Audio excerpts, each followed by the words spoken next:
gets to sign in his hometown. And Michael Pezzetta's been with the Habs for years, and he signed with the Leafs today, and he joins us now. How you doing, Michael?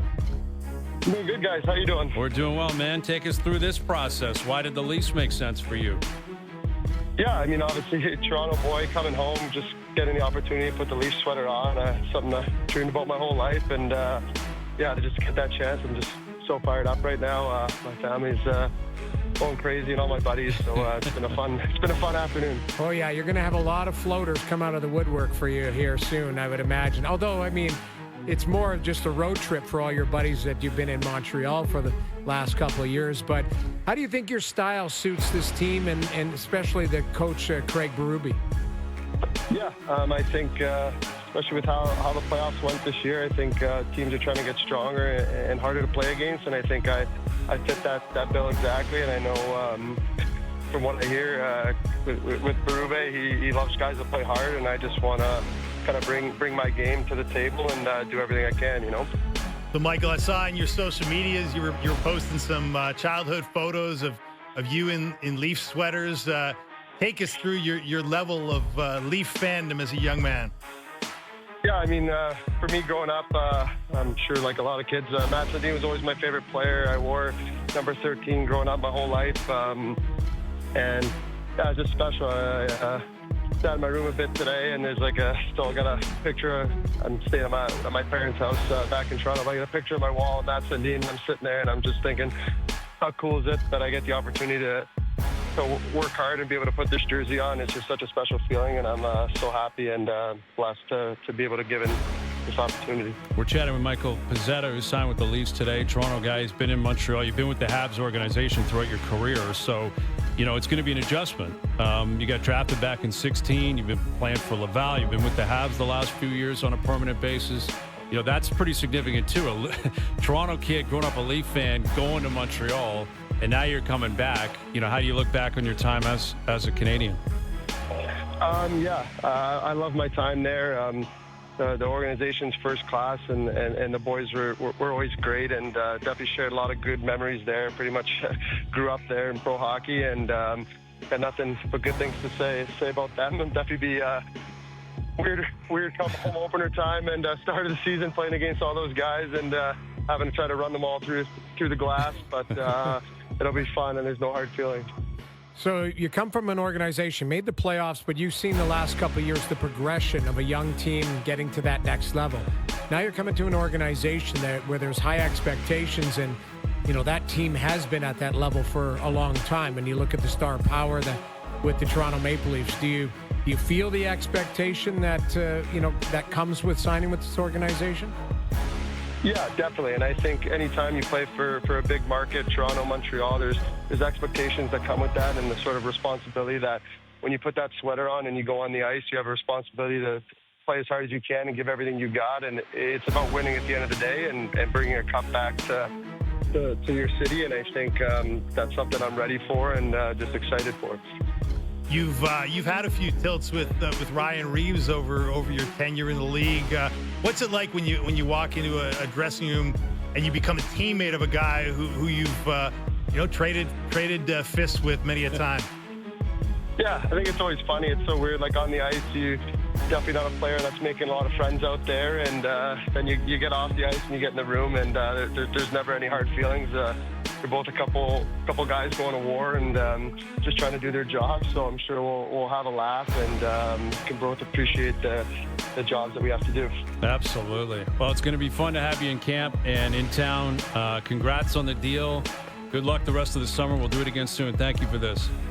Yeah, appreciate you guys. Thanks for having me on. There he is, Michael Pezzetta, always with a great mustache. I was going to say the salad and the mustache. I didn't want to bring it up just to see. Big personality. Big personality. Like on the ice, big personality. Yeah. It seems like, obviously really genuinely excited. And he's a gamer, too. Yeah, he is. He is. And it's interesting. Like the Marner stuff, that's a local guy that's like, I got to get out of here. That became very clear. Like Mitch just was like, I'm out of here. I don't want to be here anymore.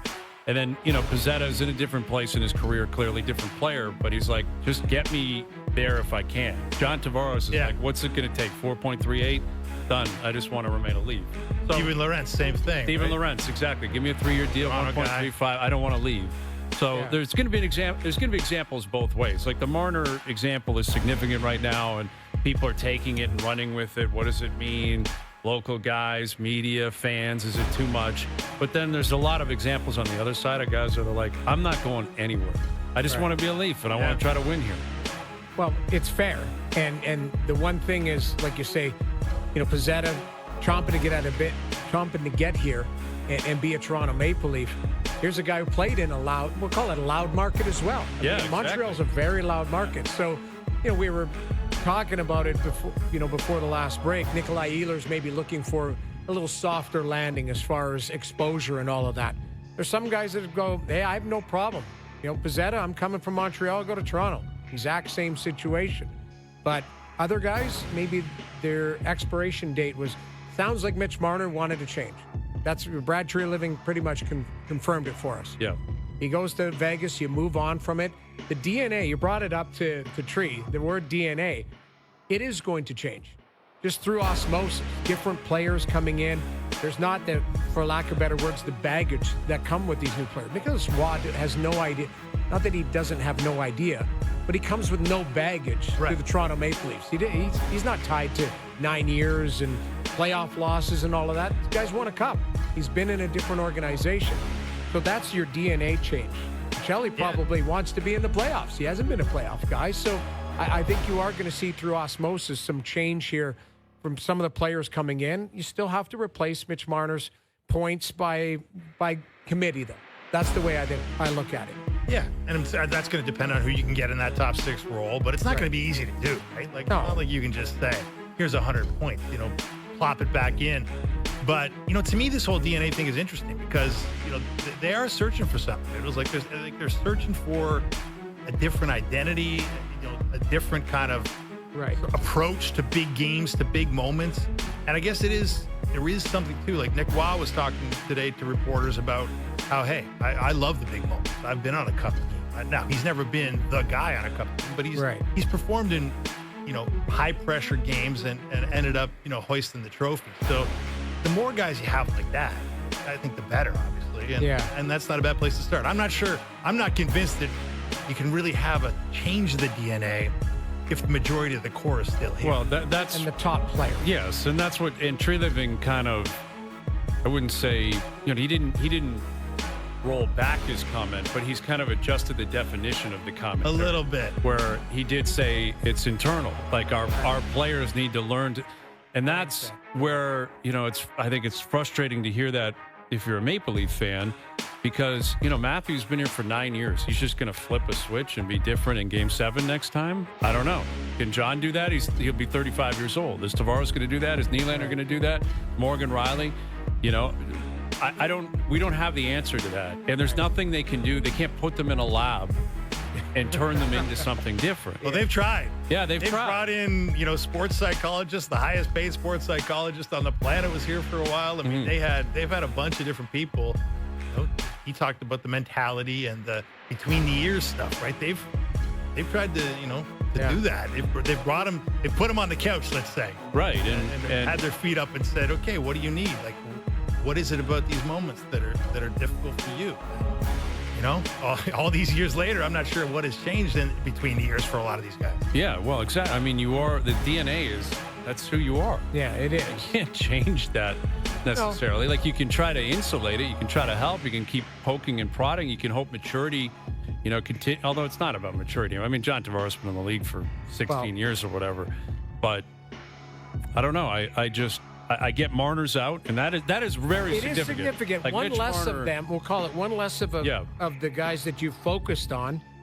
It is significant because if it's not, it's 4. Now you're down to 3.